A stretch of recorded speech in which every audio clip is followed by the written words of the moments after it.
encerrar nossa reunião da tarde, lembrando aos irmãos para verificar os celulares, colocar memórias silenciosas.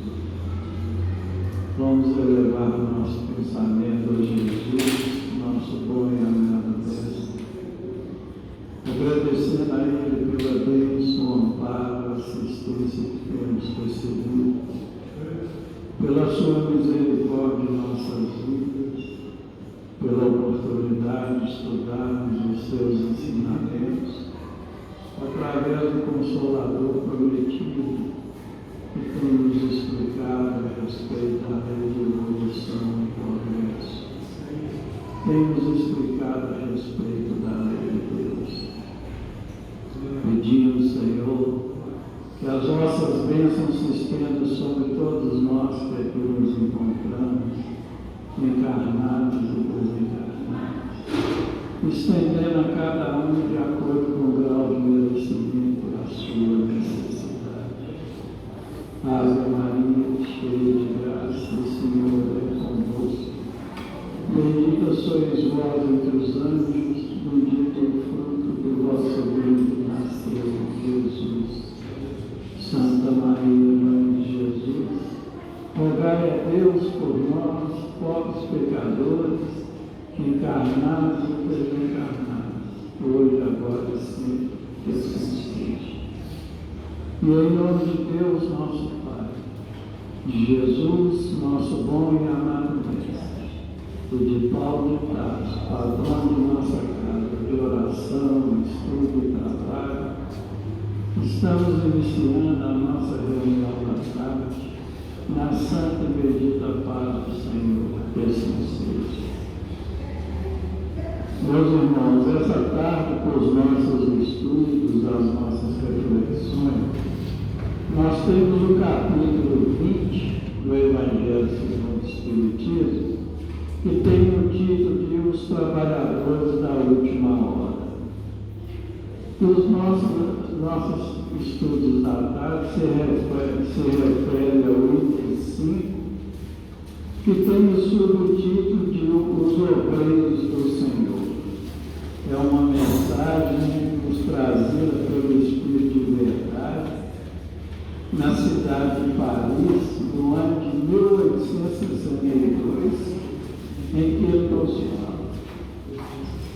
Aproxima-se o tempo em que se cumprirão as coisas anunciadas para a transformação da humanidade. Felizes serão os que houverem trabalhado no campo do Senhor, com desinteresse e outro objetivo, senão a caridade. Seus dias de trabalho serão pagos pelo centro do que tiverem esperado. Felizes que hajam junto a seus irmãos, trabalhemos juntos e unamos os nossos esforços, a fim de que o Senhor, ao chegar, encontre acabada a obra. Porquanto o Senhor lhes dirá: vinde a mim, vós que sois bons servidores, vós que soubestes impor silêncio aos vossos ciúmes e às vossas discórdias, a fim de que daí não houvesse dano para a obra. Mas ai daqueles que, por efeito de suas dissensões, houverem retardado a hora da colheita, pois a tempestade virá e eles serão levados no turbilhão. Clamarão: graça, graça. O Senhor, porém, lhes dirá: como implorai graça vós que não tivestes piedade dos vossos irmãos, e que vos negaste a estender as mãos, que esmagaste o fraco em vez de o amparar. Como suplicais graças, vós que buscaste a vossa recompensa nos gozos da terra e na satisfação do vosso orgulho, já recebeste a vossa recompensa, tal qual a quiseste. nada mais buscado e perdido. As recompensas celestes são para os que não tenham buscado as recompensas da terra. Deus procede nesse momento ao censo dos seus servidores fiéis, e já marcou com o dedo aqueles cujo devotamento é apenas aparente, a fim de que não usurpem o salário dos servidores da demônio, pois aos que não recuarem diante de suas tarefas é que ele vai confiar os postos mais difíceis na obra da regeneração do Espiritismo. Cumprir-se-ão essas palavras: os primeiros serão os últimos, e os últimos serão os primeiros no reino dos céus. O Espírito de Verdade, Paris, 1862. Esta tarde nós contamos com a colaboração dos nossos irmãos André e Lucas, passando a palavra ao André.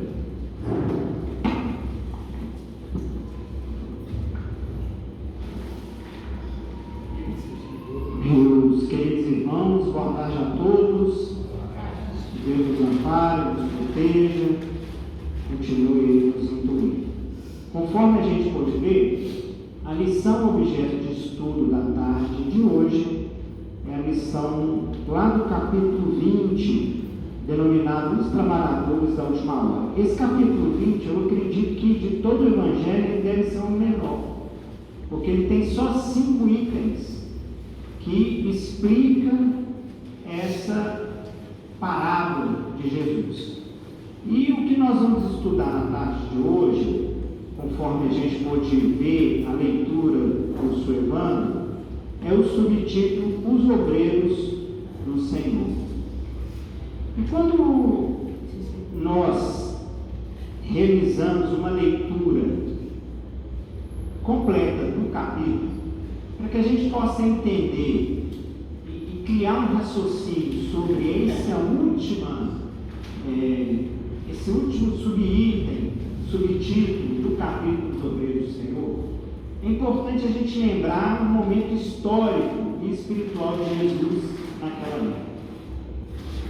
Qual que era o cenário político que Jesus e os apóstolos viviam naquela época? Primeira coisa, Israel vivia sob domínio romano.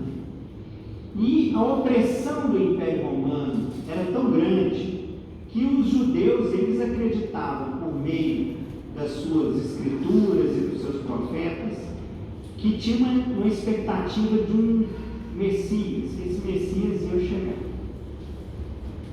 E o povo judeu, ele esperava que esse Messias seria um libertador. E esse seria um libertador político, seria um libertador da opressão que a Roma exercia sobre aquele povo judeu. E a mentalidade desse povo naquela época era como se fosse quase igual à mentalidade daquele trabalhador da primeira hora. Eu vou explicar para vocês o que eu quero dizer com isso. Quando nós lemos o Evangelho de Mateus, e essa passagem é interessante, porque a parábola dos trabalhadores da vinha, ela foi escrita lá no Evangelho de Mateus, no capítulo 19, no capítulo 20. Mas lá no capítulo 19, ela só iniciou, Jesus só iniciou a contagem, só começou a contar e contou para os seus apóstolos a parábola dos trabalhadores da última hora, por conta de algumas passagens que ocorreram no capítulo 19 de São Mateus. A partir do momento que você estuda o capítulo 19 e 20, você começa a entender. Eu vou falar para vocês e vou aqui reconhecer. Eu tinha muita dificuldade para entender essa parábola dos trabalhadores da última hora. Até por causa dos nossos defeitos, das nossas limitações e tudo mais. Quando você tem uma parábola que do Senhor sai E aí, na primeira hora, ele contrata, ele combina um denário, porque eles estão ali. Aí chega numa outra hora, combina também um denário, e aí vai. Quando chega na penúltima hora, na última hora, ele vai, convida as pessoas que estavam ali na praça para poder realizar o trabalho na vida. E aí chegou no final do dia, ele pagou, começando pelos últimos até o final. E ele pagou um denário para todos, independente da quantidade do tempo que eles estavam ali. Quando a gente começa a analisar de uma ótica das leis dos homens, a gente fica meio assim, mas isso aí é injusto. A pessoa trabalhou desde manhã e recebeu o mesmo, que trabalhou uma hora só. E eu confesso que num primeiro momento, quando eu li pela primeira vez essa parábola, eu fiquei assim, pensativo. De onde que eu vou tirar um ensinamento disso? E aí, a partir do momento que a gente começa a estudar e ampliar a visão, nós começamos a ver diferente. E eu vou explicar para vocês aqui com a linha de raciocínio e por que Jesus trouxe essa parábola. E é interessante a gente trazer isso para que a gente consiga de fato entender a situação. Porque é muito simples eu chegar e falar: olha, os trabalhadores da última hora são aqueles que chegaram, deram o seu melhor. O importante não é simplesmente o tempo que eles trabalharam, mas a qualidade do trabalho. E são aqueles trabalhadores, os trabalhadores somos nós espíritas, que devemos aqui fazer o nosso melhor, que nós estamos aqui num momento de transição, onde a Terra ela está vivendo, saindo de expiação e prova e vindo para o mundo de geração. Vai ser compreendido tudo isso? Vai. Mas eu quis ir um pouco mais a fundo. E aí eu trouxe as questões históricas para que vocês pudessem entender os motivos pelos quais a parábola foi contada. E aí a gente começa a verdadeiramente compreender o sentido da parábola e começamos a compreender quem são esses obreiros do Senhor. E no capítulo 20, lá no item 5, Kardec traz por meio da sua codificação. Então, o primeiro ponto eu já apresentei, que foi o cenário, que era o cenário que nós vivíamos, que Israel vivia sob o domínio e opressão de Roma. Quando lemos o Evangelho de Mateus, lá a partir do capítulo 19, conforme eu comentei para vocês, Jesus, ele está no final do seu ministério. Imagine vocês, Jesus ele está no final do ministério da Galileia. Ele está caminhando em direção de Jerusalém. E o que aconteceu com Jesus em Jerusalém? Ele foi crucificado, ele foi torturado, não é? Então ele está no final do seu ministério. E ele estava preparando os seus discípulos. Ele queria preparar, e ele vinha preparando ao longo da sua vida, da sua caminhada, os seus discípulos. Ele já tinha anunciado pela terceira vez, nas conversas que ele tinha, e é isso eu falo com base nos evangelhos, que ele seria morto e que ele ressuscitaria. O clima é de profunda tensão e transição naquela época. E Jesus precisava preparar o coração dos seus discípulos, alertando sobre as imensas lutas que eles enfrentariam. E, a partir desse momento, ele precisava ensinar que o reino de Deus não funcionava com as lógicas do reino humano. Lá no capítulo 19, lá no Evangelho, no Mateus 19, tem uma passagem onde existe um jovem rico que aparece para Jesus e pergunta para ele como que ele herdaria a vida eterna.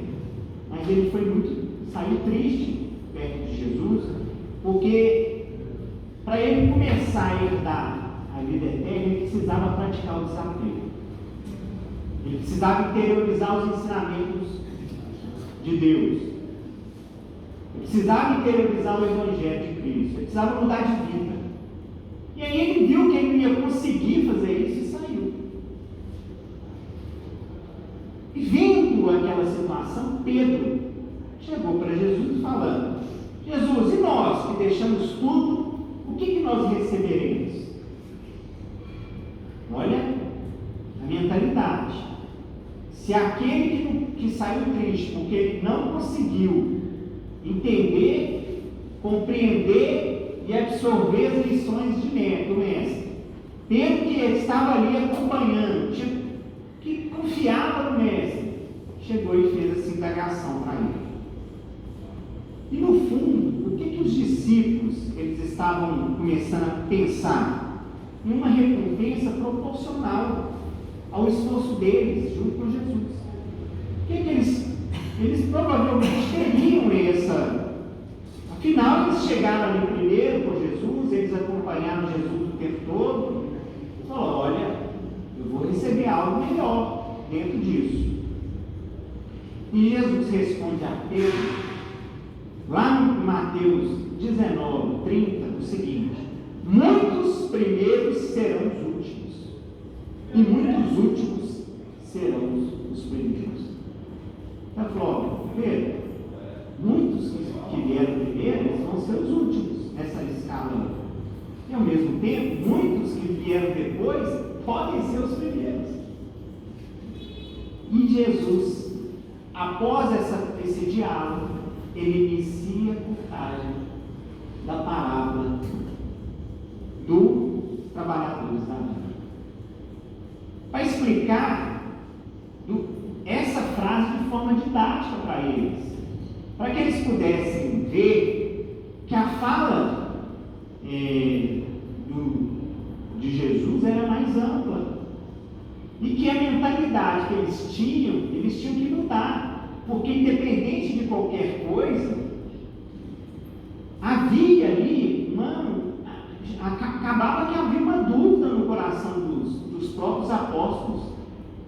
Eles não estavam entendendo, porque eles tinham aquela mentalidade que eles eram um povo hebreu, judeu. Eles tinham aquela mentalidade que o Messias que viria para libertar o povo, viria para poder lutar com Roma, que ia criar um exército. E na verdade o reino que Jesus veio trazer foi desse reino. E ele explicava isso inúmeras vezes, mas eles não conseguiam compreender.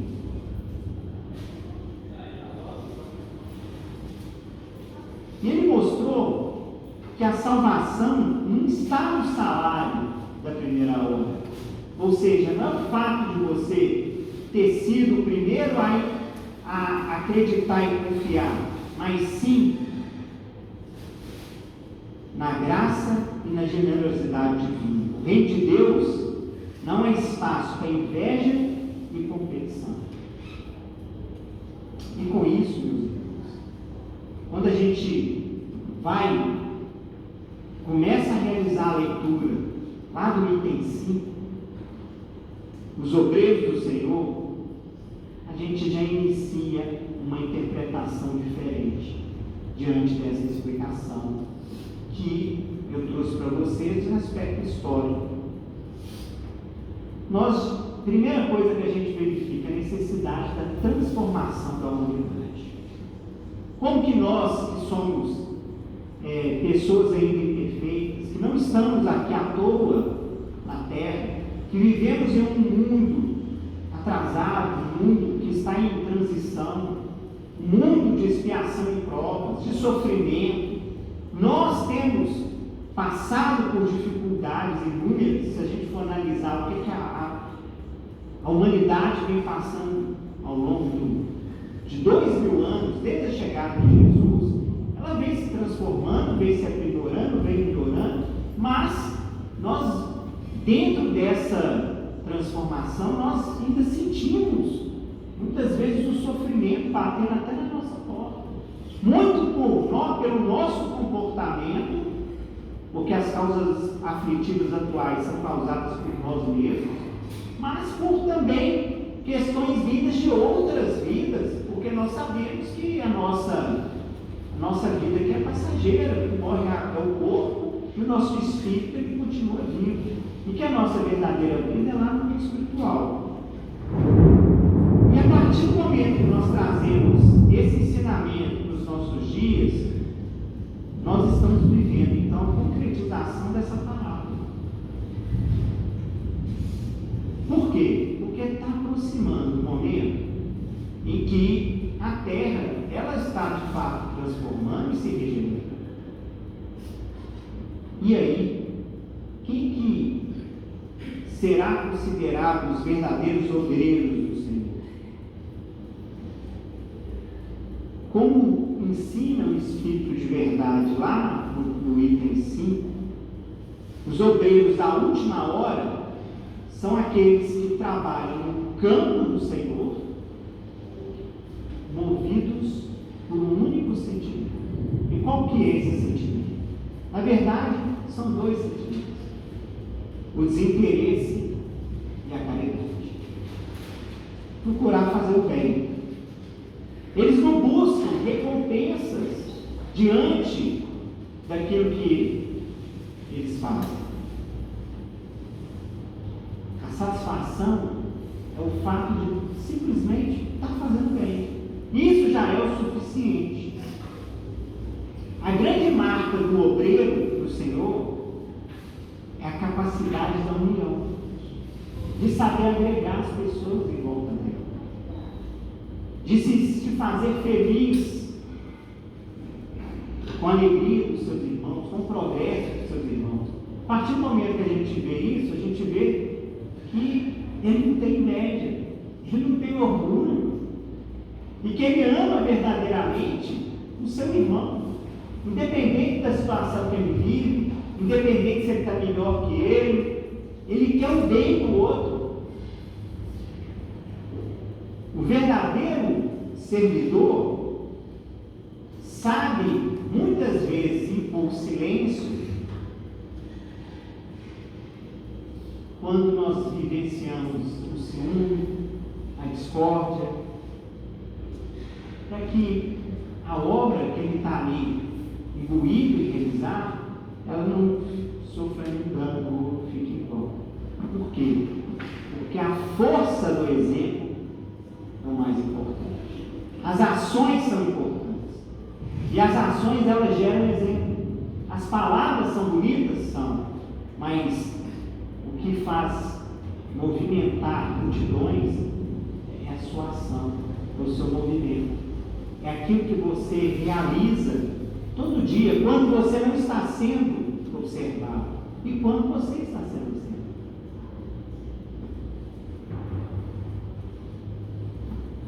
É importante a gente lembrar que Jesus, ele queria que todos nós fôssemos não apenas convencidos da sua palavra, mas que a gente se convertesse aos seus ensinamentos.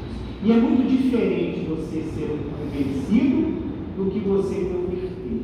Porque um convencido é você entender, aceitar e só. O convertido é aquele que entende, aceita e coloca em prática, que procura fazer diferente, que procura lutar pelos seus inimigos, que procura praticar o bem. Esse é o verdadeiro obreiro do Senhor, que tem como base da sua vida a integridade, o caráter, a sua conduta em alinhamento ético, a sua atitude, a sua postura proativa e agregadora. E tem ao seu lado o trabalho incessante ao bem, procurando fazer sempre o bem, procurando praticar o bem, independente a quem. Com o intuito da gente ilustrar essa lição, eu trouxe para a gente uma passagem do livro Espírito da Verdade, uma página que foi psicografada por Chico e escrita por Emmanuel. A lição ela vem ilustrar o capítulo 20 e item 5 do Evangelho. O livro Espírita da Verdade, ele é um livro interessante porque toda a lição do Evangelho, toda a lição desse livro aqui, ela ilustra uma página, uma passagem do Evangelho. E essa página vai ilustrar justamente o capítulo 20, item 5. Essa lição chama Que ovelhas somos? Que ovelhas somos? O pastor atento se identifica com o rebanho de tal maneira que define de pronto qualquer das ovelhas mantidas a seu cuidado. Conhece as mais ativas, descobre as indiferentes, nomeia as retardatárias, registra as que lideram, classifica a lã que venham a produzir, tudo faz em favor de todas. Por sua vez, as ovelhas, pouco a pouco, percebem dentro da limitação que as caracteriza o modo de ser do pastor que as dirige. Da mesma forma que o pastor consegue observar as ovelhas também conseguem se acostumar com a forma do pastor. Habituam-se aos lugares que lhes são prediletos, respeitam os sinais, acatam-lhe as ordens, reconhecem-lhe o poder diretivo, sem confundir a presença. Na imagem temos a divisão, ou melhor, na imagem temos a divina missão do Cristo para conosco. O pastor compassivo conhece cada uma das ovelhas do redil humano, tudo fazendo para guiá-las ao caminho da luz celeste. E é verdade. Quantos ensinamentos nós temos na nossa mão, a partir dos ensinamentos que foram ensinados por Jesus. Um detalhe, Jesus não escreveu uma palavra assim. Quem escreveu para ele? Os seus discípulos, os seus apóstolos. Teve dois que conviveram com ele de uma forma muito intensa, que foi Mateus e João. Teve dois que, seguindo os ensinamentos de Mateus e algumas histórias contadas por Pedro, por Paulo, complementaram, que foi Marcos e Lucas.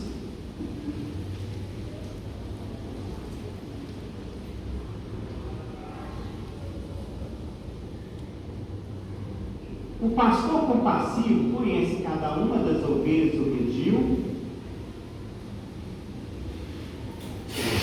tudo fazendo para guiá-las ao campo da luz celeste. Incentiva as indiferentes, acalma as impetuosas, fortalece as mais fracas, apoia as mais responsáveis, sobressa o valor de todas, segundo as peculiaridades e tendências de cada um.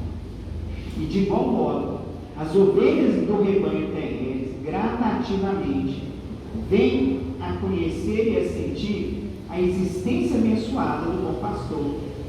Entendem os ensinamentos e amoestações, reverenciam a excelência de seu amor, confiam serenamente em sua misericórdia, esforçam-lhe os ideais e buscam corresponder à vontade, destacando nos quadros da vida por intermediário do Pai Excelso. Desse modo, cabe-nos atender ao chamamento do Mestre, melhorando as condições da vida no mundo, com base em nossa própria renovação. Então, a partir do momento que nós procuramos renovar nosso espírito antigo, nosso espírito velho, procurar modificar a nossa vida, procurar lutar contra os nossos defeitos, nós estamos seguindo os ensinamentos de Cristo e, ao mesmo tempo, atendendo esses ensinamentos da mesma forma que as ovelhas atendem o seu pastor.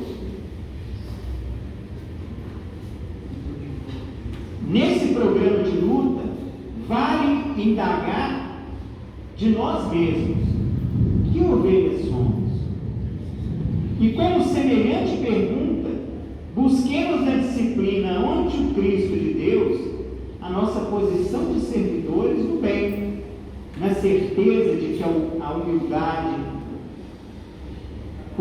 conferir-nos-á sintonia com o Divino Pastor, para que, sublinhando e servindo, atinjamos com ele o aprisco celeste da imortalidade vitoriosa. Então, a partir do momento que somos humildes e começamos a enxergar que temos que modificar as nossas ações, nós estaremos dando um passo enorme para a nossa transformação e, ao mesmo tempo, para que a gente consiga, quem sabe, iniciar a nossa caminhada como um obreiro do Senhor. Jesus já dizia para todos nós que Ele é o caminho, a verdade e a vida. Jesus caminhou para a cruz logo após contar a história e a parábola dos trabalhadores da última hora.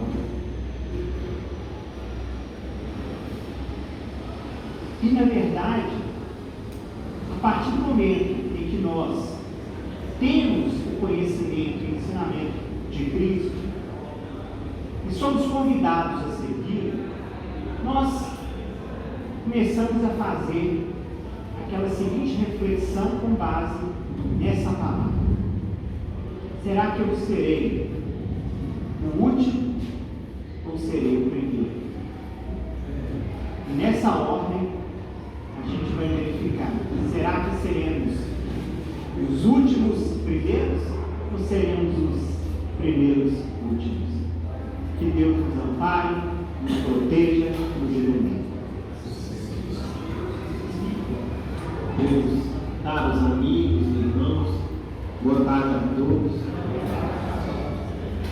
Nós vamos aqui dar sequência no nosso estudo, e hoje até mesmo o clima, da cidade de Belo Horizonte dessa tarde vai nos ajudar a compreender o nosso tema, o estudo, porque quando a gente pega o item anterior do Evangelho segundo o Espiritismo, nós vamos ver aqui uma mensagem contida no item 4,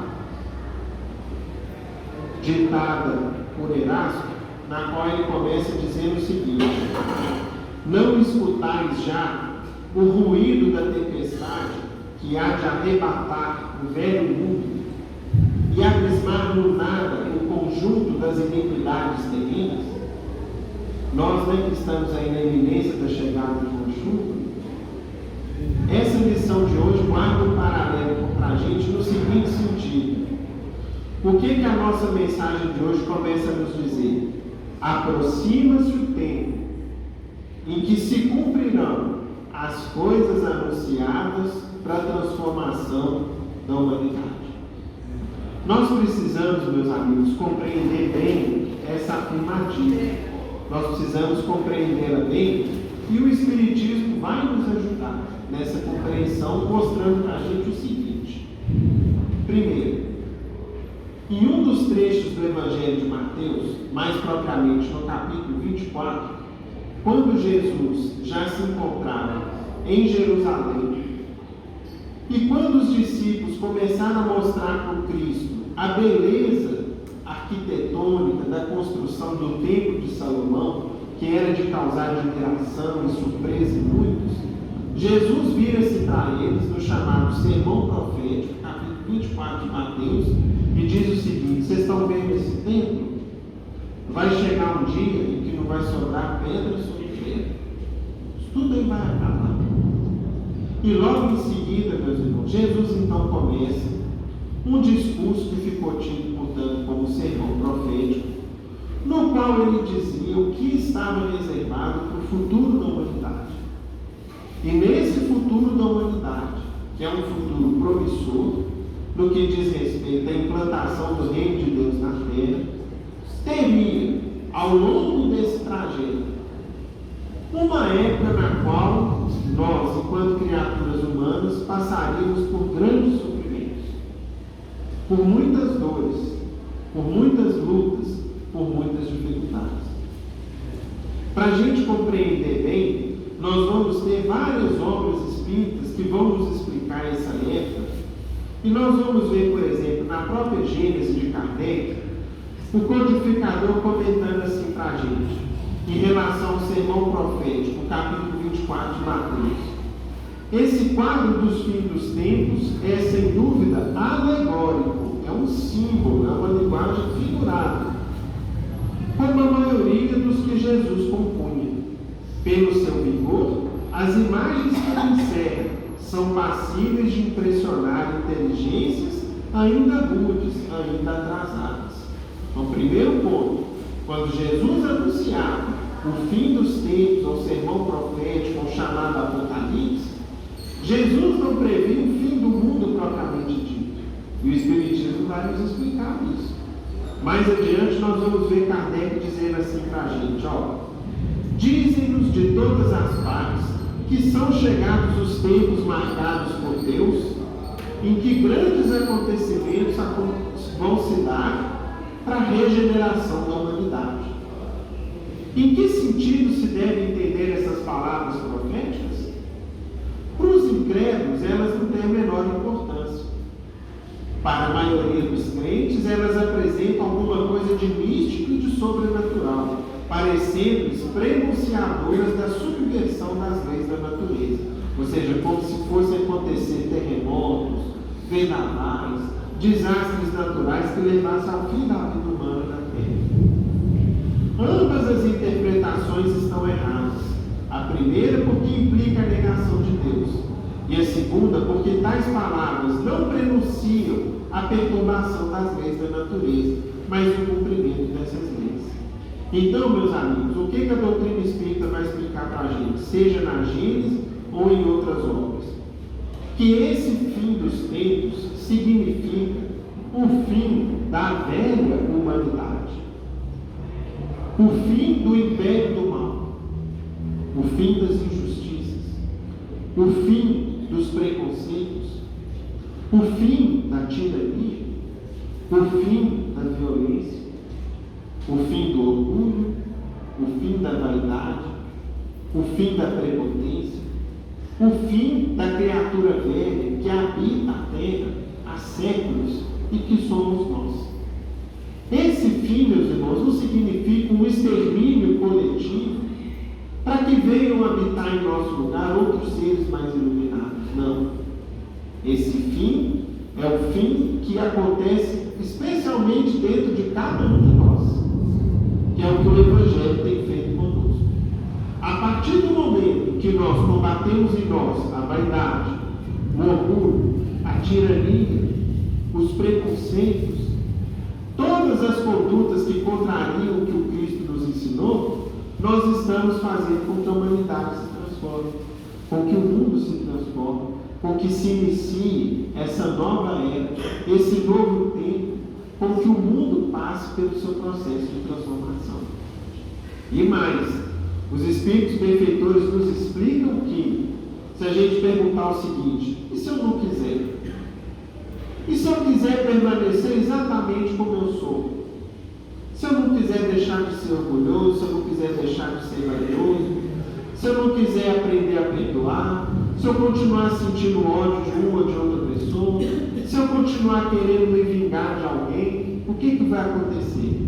Ora, Deus não vai mudar nenhum de nós à força, mas, enquanto espíritos eternos, nós não vamos ter mais o direito de viver na Terra. Nós vamos ter que ser levados, meus amigos, para outros mundos, para habitar em planetas mais atrasados, onde ainda existem o orgulho, a vaidade, a tirania, a prepotência e todos os outros vícios que marcam as nossas almas. Vejam aqui que interessante, por exemplo, no livro Cartas de uma Morta, que foi ditado pela mãe do Chico, o que ela nos ensina nesse sentido? Perguntamos aos professores que nos dirigem sobre os quadros de grande sofrimento que temos visto aqui no mundo espiritual acontecendo na Terra, com infinita mágoa, em virtude das derradeiras lutas fratricidas que vêm acontecendo na superfície do planeta. Quando ela ditou o livro, era a época mais ou menos da Segunda Guerra Mundial. E os nossos professores espirituais sempre nos explicam que a Terra se acha em vias de conhecer um novo tempo, um novo ciclo evolutivo. Explicam eles, então, que esses movimentos objetivam não só o cumprimento das provações individuais e coletivas dos homens e dos povos, como também representam um trabalho de drenagem sobre as multidões humanas, selecionando as almas, então, encarnadas nesse mundo. Ou seja, meus amigos, o que tem acontecido? Todos aqueles que reencarnam na Terra e que são teimosos em continuar os seus velhos vícios, os seus velhos hábitos, possivelmente estão tendo aqui suas últimas chances. Não vão mais poder reencarnar na Terra, porque o planeta está em transformação. Chegou o tempo de uma nova era para a humanidade. Os nossos professores, então, nos explicaram das grandes correntes migratórias que mudam os povos, asseverando que o mundo atual se encontra à beira desses movimentos inevitáveis. Soubemos assim que em tempos remotos, quando o planeta se encontrava em vésperas de inaugurar nova posição progressiva, ocorreu o deslocamento de outros espíritos que ocuparam os territórios europeus. Então, o que acontece, meus amigos? Os espíritos superiores nos explicam o seguinte: a humanidade povoa não é só a Terra. A humanidade universal povoa os diversos mundos habitados. Nós hoje habitamos o planeta Terra, já habitamos outros mundos no passado, vamos habitar outros no futuro. O que define a nossa morada, a nossa casa espiritual? O nosso estado de espírito. Como o meu espírito se encontra? Ou seja, todos aqueles que teimarem em se modificarem não vão mais poder permanecer na Terra. Vão ser levados para mundos mais atrasados e lá eles vão ajudar a inventar a roda, a controlar o fogo, a desenvolver o sistema de purificação de água, de encanamento de água, vão desenvolver tecnologia, agricultura, o pastoreio, enfim, todas as técnicas humanas num mundo ainda mais atrasado. E quem vai ficar na Terra? Todos nós que nos esforçarmos em sermos criaturas melhores. Aquele que se acomodar da forma que é e falar assim: pau que nasce torto, morre torto, eu sou assim. Quem quiser conviver comigo, convive do jeito que eu sou. Está muito enganado. Talvez ele não vai ter mais condições de permanecer no mundo. Diante disso, meus amigos, o que marca esse tempo que a gente vive? Muito sofrimento. Sofrimento de toda ordem. É o que tem marcado o dia a dia da humanidade nos últimos séculos. E qual que é o nosso papel? O nosso papel, conforme a mensagem de hoje, é sermos o quê? Trabalhadores do Cristo nesse contexto. É agirmos diferentes. É sermos, conforme Jesus disse, o sal da terra, que tempera, que torna mais agradável a vida, e a luz do mundo, que é quem ilumina a escuridão, é quem mostra o caminho, quem mostra por onde ir e por onde não ir. E esse é o nosso papel. E aí vem a mensagem que nos fala: felizes serão os que tiverem trabalhado no campo do Senhor com desinteresse. Ou seja, o que deve marcar a nossa conduta? Que a gente não misture interesses pessoais com tudo aquilo que diz respeito aos interesses de Deus. Eu não posso, meus irmãos, por exemplo, sob o pretexto de ser espírita, querer angariar, ser famoso na sociedade, angariar seguidores de redes sociais, com o propósito de ali ter evidência e oferir algum ganho material no decorrência disso. Ou qualquer outro interesse pessoal que se misture com os interesses de nosso Pai. E mais, o outro móvel que devemos ter é qual? A caridade. Os seus dias de trabalho serão pagos de forma centuplicada daquilo que esperam. Ou seja, talvez, conforme o André nos lembrou na parábola dos trabalhadores da última hora, a gente espera receber um pequenino salário, uma pequenina recompensa, e de repente nós vamos receber muito mais, devido à importância que o trabalho nessa época da humanidade representa. Trabalhemos juntos e unamos os nossos esforços, a fim de que o Senhor, ao chegar, encontre a obra acabada.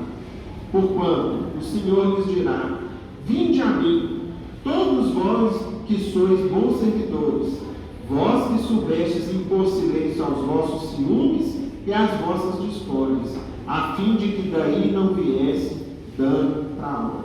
Ou seja, enquanto estivermos trabalhando nos interesses do Cristo, de nosso Pai, nós precisamos tomar muito cuidado com as nossas imperfeições.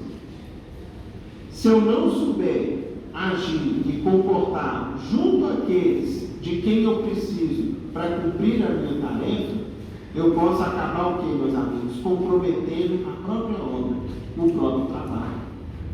E essa é uma advertência muito séria para nós espíritas, que nos unimos hoje numa casa com o ideal do Cristo. Por quê? Todo o trabalho aqui é de natureza coletiva. Nenhum de nós aqui sustenta essa casa sozinho. Enquanto a reunião aqui está acontecendo, uma parte da equipe já saiu para fazer a campanha do quilo, outra parte da equipe chegou cedo para fazer a sopa, outra parte da equipe está cuidando das cestas que vão ser entregues com todo carinho, outra parte da equipe ajudou na limpeza da casa, outra parte deu aulas para as crianças, outra parte está cuidando das crianças pequeninas na sala de recreação. Enfim, meus amigos, a tarefa não depende somente de um ou de outro de nós, depende de todos. E como agir diante dessa circunstância? Qual o grande alerta, qual a grande advertência que a espiritualidade amiga nos dá nesse campo de trabalho do Cristo? Qual o maior cuidado que nós temos que ter? É justamente nesse ponto que nós vamos ler agora e aprender com uma das lições de Confucius, que está no livro Contos dessa e de Outra Vida.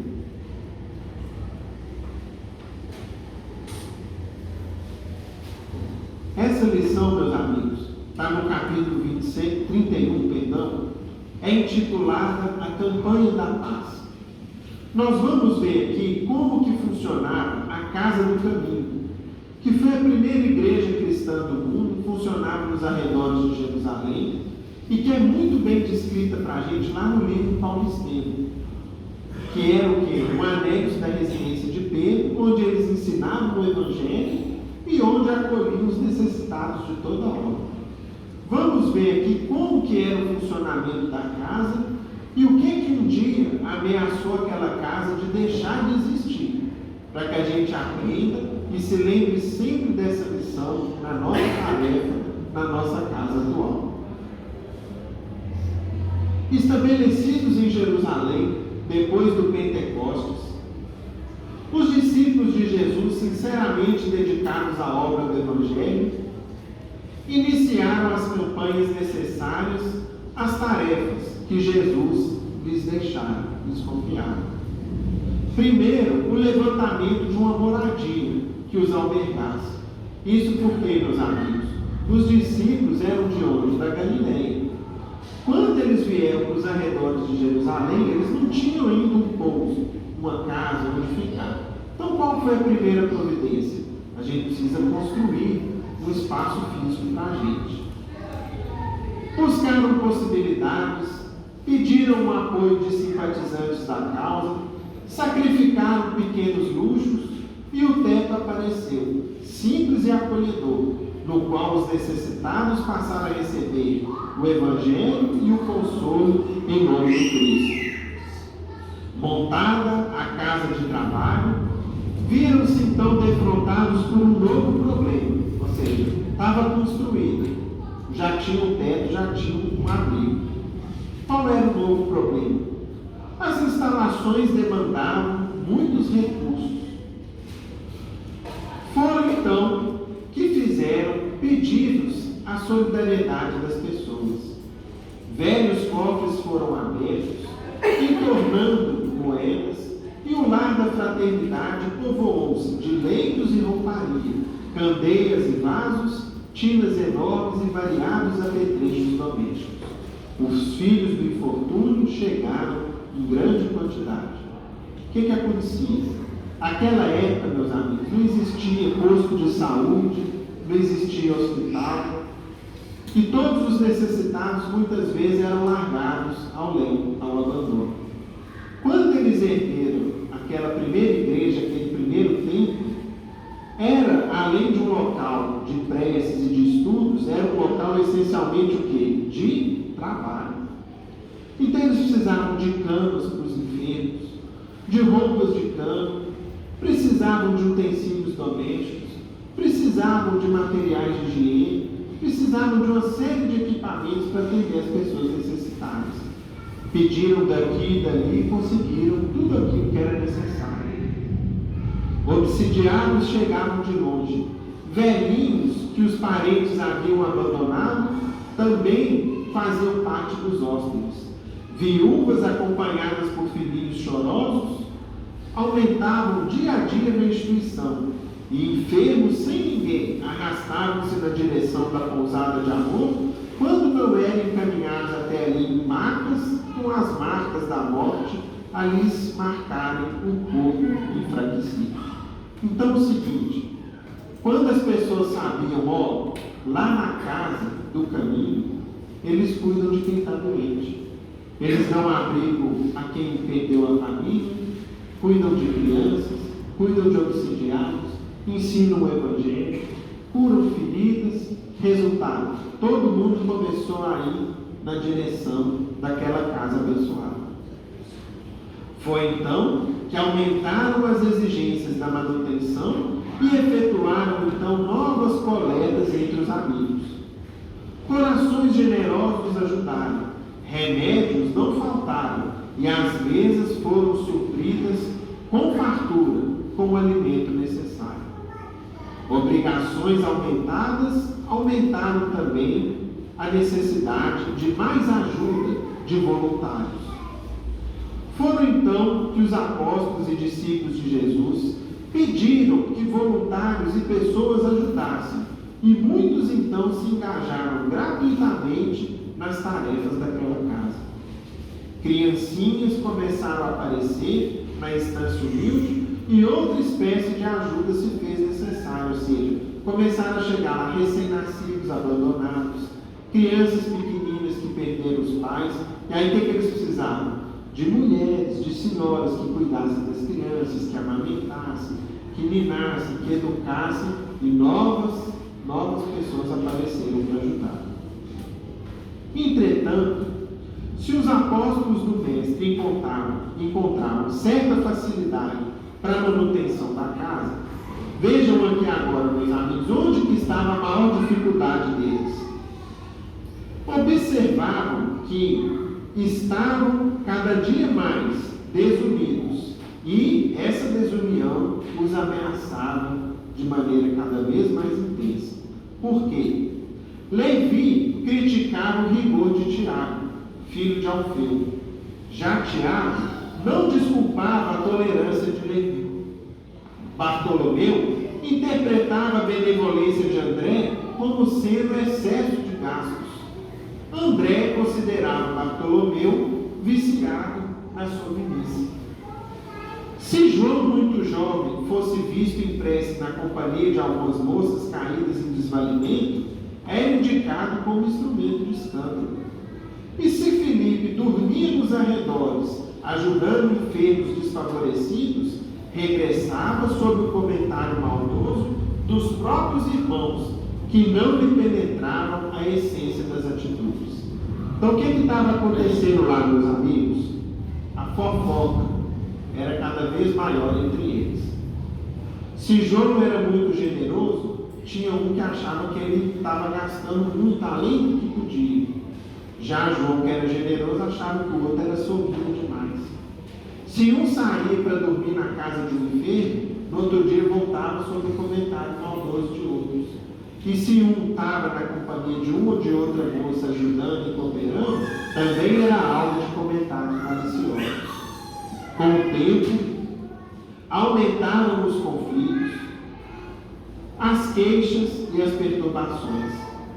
Cooperadores insatisfeitos com as próprias tarefas invadiam tarefas alheias, provocando atritos de consequências amargas, junto dos quais se sobrepunham os especialistas do sarcasmo, transfigurando os querelantes em trampolins de acesso à dominação deles mesmos. Então, o que começou a acontecer? Eu estava insatisfeito com a minha tarefa, dava palpite na tarefa do outro. O outro que estava insatisfeito com a tarefa dele, dava palpite na tarefa de um terceiro, e assim por diante.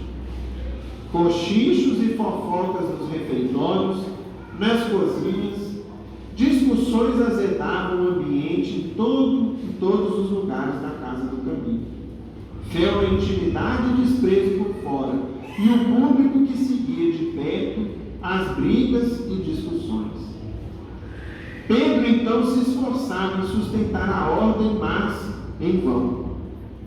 Aconselhava serenidade e prudência, sem qualquer resultado encorajador.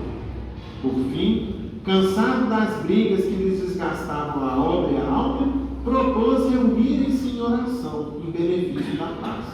Então é o seguinte, Pedro, que era o grande responsável pela tarefa, sempre procurava conciliar o outro, destacar as qualidades de um ou de outro, mas ele foi vendo que com o tempo ele não estava conseguindo. O que ele resolveu fazer? Que eles se reunissem pelo menos uma vez por semana para rezarem e pedirem a proteção divina. E o grupo passou a reunir-se uma vez por semana com semelhante finalidade. Mesmo assim, continuavam as brigas e discussões, ironias, ataques e injúrias. Passados 6 meses desde que a prece conjunta iniciou-se, eis que uma noite de angústia apareceu, em que Simão implorou, mais comovido, a ajuda de Jesus. Os irmãos viram-o chorar e engasgar de pranto. O companheiro fiel, rude por vezes, mas muito afetuoso, pediu a Jesus ajuda, reconheceu que o trabalho estava comprometido e que a casa ameaçava ruir. Quando Pedro parou de falar, enxugou o rosto molhado de lágrimas, viu que alguém surgiu ali, diante deles, como se a parede, à frente, se abrisse para dar passagem a um homem. Então, de repente, um homem passou pela parede e chegou ali junto deles. A gente já consegue imaginar quem é que estava chegando ali, né? Na luz fraca de um lampião, Jesus então foi visto no passado diante dos discípulos à frente deles. Era ele, sim, o Mestre. Mostrando o olhar lúcido e tranquilo, os cabelos a Nazarena e uma tristeza no rosto, ergueu as mãos num gesto de bênção. Pedro, então, indiferente aos amigos, dirigiu-se a Jesus dizendo o seguinte: Senhor, compadece-te de nós, os aprendizes atormentados. O que fazer, mestre, para garantir a segurança de tua obra? Perdoa-me se tenho o coração fatigado e desditoso. Então Pedro dirigiu-se a Jesus dizendo o seguinte: Senhor, pelo andar dos fatos, das situações que estão acontecendo, eu acho que a nossa tarefa está ameaçada. Não sei até quando eu vou suportar e conseguir harmonizar os trabalhos na casa do caminho. Simão, respondeu Jesus sem se alterar: não me esqueci de rogar para que nos amássemos uns aos outros. Mas, Senhor, respondeu Pedro, temos realizado todo o bem que nos é possível segundo o amor que nos ensinou. Nossas campanhas não descansam. Temos amparado em teu nome os aleijados e os infelizes, as viúvas e os órfãos. Sim, Pedro, Todas essas campanhas são aquelas que não podem acabar, para que o bem se espalhe como um fruto do céu na terra. No entanto, é necessário que façamos a campanha da paz em si mesmo. Mas, Senhor, nos esclareça, que campanha é essa? O que é a campanha da paz? Jesus, materializado, olhou todos os presentes e respondeu triste. E aí o mestre ensinou o seguinte: o equilíbrio nasce da união fraternal. E a união fraternal não aparece fora do respeito que devemos uns aos outros. Então vejam que interessante, meus amigos. Jesus está dizendo o seguinte: para termos equilíbrio, nós precisamos ser unidos. E para sermos unidos, o que a gente precisa em primeiro lugar? Respeito uns para com os outros. Ninguém colhe aquilo que não planta. Conseguiremos a seara do serviço, conjugando os braços na ação que nos compete. Conquistaremos a diligência, aplicando os olhos no dever a cumprir. Obteremos a vigilância, empregando criteriosamente os ouvidos.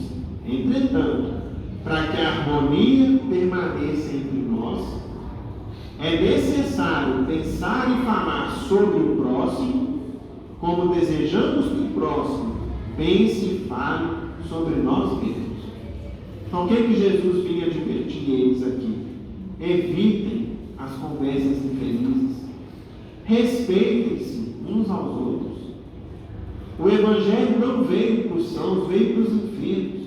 Nós sempre falamos, meus irmãos, uma casa como essa, o Gol Solar, assemelha-se a um hospital da alma, onde todos aqui são enfermos, onde todos são doentes, onde todos estão em tratamento. Não existe exceção a essa regra. Cada um de nós aqui traz uma enfermidade da alma, um problema no espírito que precisa curar e melhorar. Portanto, se nós estamos lidando uns com os outros na qualidade de enfermos, nós precisamos respeitar. Um vai ter facilidade em um ponto e dificuldade em outro. Uns vão ter mais algumas qualidades desenvolvidas, enquanto outros vão ter menos. É o que Jesus dizia para ter. Portanto, para que a gente aprenda a conviver em paz, sem o respeito que nós temos que ter uns pelos outros, fica muito difícil. E ante o silêncio de todos, Jesus concluiu: meus amigos, meus irmãos, Jesus dizia para eles, por amor aos fracos e aos aflitos, aos deserdados e aos tristes da terra, ou seja, em nome de todos os sofredores que procuram vocês nessa casa e que esperam por nós a luz do reino de Deus, façamos a campanha da paz, começando pela caridade da língua. Ou seja, o que o Cristo pedia? Vamos tomar mais cuidado com isso aqui, né? Cuidado com o que a gente fala. Não faltemos com respeito uns com os outros. Todos nós nos nivelamos o quê? Pela necessidade da alma. Uns mais, outros menos. Uns num ponto, outros em outros. Portanto, nós precisamos o quê? Dentro do clima de respeito, nós então vamos conseguir que a casa continue o quê? A funcionar. Foi assim na casa do caminho. Um dia, quase que a fofoca e a conversinha, o cochicho derrubou a casa do caminho. Que a gente, portanto, tome muito cuidado e sejamos, acima de tudo, meus amigos, muito fraternos uns com os outros, muito amigos, muito respeitosos, para que a gente não ameace a sobrevivência dessa casa ou de outras que a gente possa participar um dia. É isso que o Cristo espera de nós na condição de obreiros, de trabalhadores do Senhor. Ou seja, que saibamos impor silêncio aos nossos ciúmes, às nossas discórdias, para que o quê? Não aconteça um dano, um prejuízo à grande obra de implantação do Cristo na terra. Que Jesus nos ampare e nos abençoe a todos.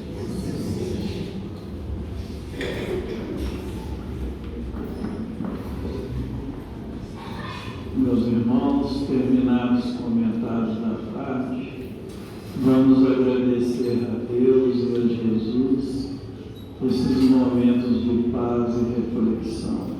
Pedimos ao nosso irmão Eduardo que nos faça a força. O Senhor é meu pastor, nada me faltarás.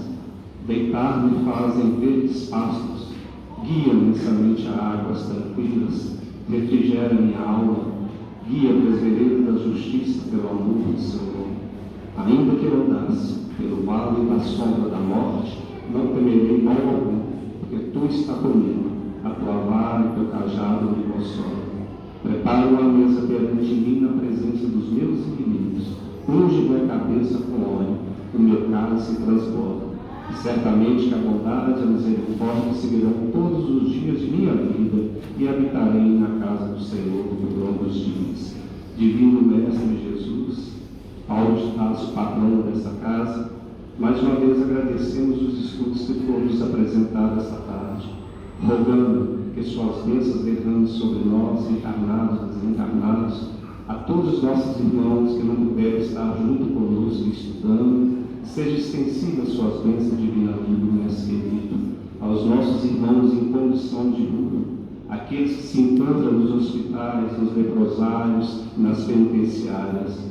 Divina vida, muito obrigado mais uma vez pela oportunidade, que possamos levar para as reflexões dos nossos lares, que ditosos serão todos que houverem trabalhado no campo do Senhor, com desinteresse e sem outro modo, senão a caridade.